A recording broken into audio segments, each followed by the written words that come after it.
I still remember in 2014 when I went into the theatres to watch Mohit Suri's directorial Ekvillain starring Siddharth Malhotra and Shraddha Kapoor, and how I fell in love with this romantic thriller. When it comes to Mohit Suri, his thriller movies seems to have a different aura altogether and has the ability to captivate us even with simple storylines. So when the sequel to this movie was announced, I was a little sad that Siddharth Malhotra and Ritesh Deshmukh won't be coming back. But then I was utterly disappointed when I heard Arjun Kapoor is going to be a part of the movie. So I stepped into the theatres to watch Ekvillain Returns with a little courage and zero expectations, and honestly I was surprised with the potential that the movie held and how it was wasted. If I put it all together, it's actually difficult for me to call it a great movie like the first one or even a bad one, because it wasn't either of them. So let's go in further and talk about the movie so you can jump to the conclusion that whether you should barge into the theatres to watch Ekvillain Returns or not. Weak points of the movie. The cast. Looking at the lead actors in this movie felt like they were handed the assignments that they failed to understand. Sutaria honestly has nothing to offer in this movie, and my eyes were hurting watching her in emotional scenes. In some moments, she even made Arjun Kapoor look as a good actor. Disha Patani tries to put on a menacing act, and even her character demands her to do so, but as the movie further progresses, she is left as nothing but an eye candy for the audience. Arjun Kapoor should honestly wake up every morning and thank God that he is a star kid and is still getting chances, because the man never fails to disappoint. In the first half, where he plays a rich, spoiled brat, he puts up a decent act, making you believe that finally you are going to see the guy perform good. But right after the interval, his acting game falls down faster than the GDP of India.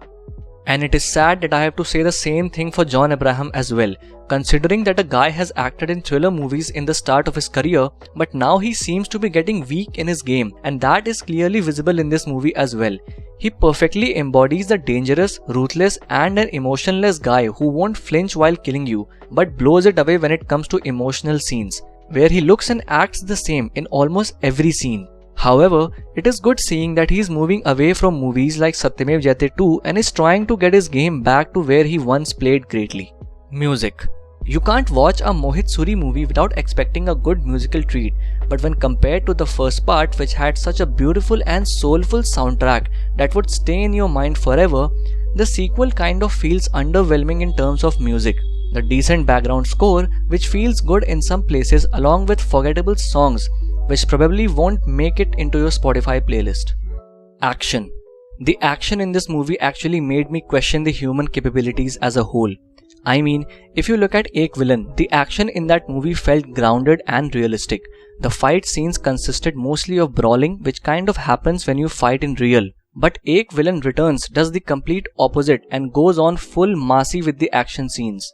Arjun Kapoor blocking attacks from behind without looking, or John Abraham extirpating poles from metro train with one arm. I mean, the action scenes in the movie make you forget for a moment that you are watching a suspense thriller. Now, I'm not saying that the action scenes will hurt your eyes. Well, some will, but I believe that the action should have been more grounded like Ekvillain. The strong points of the movie. Cinematography. Just like every other Mohit Suri movies, the cinematography in this one was again great. Each frame has been completely utilized and the shots look beautiful.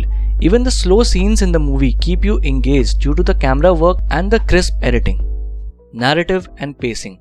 Now this one is one of the strongest points of the movie that saves it from being utterly bad. The narrative of the movie is engaging and the twists and turns, though predictable at some instances, still manage to surprise you. Especially in the second half, where the movie becomes really engaging and the plot twist starts to unfold every time when you thought that you have it all figured out, and this keeps happening till the climax.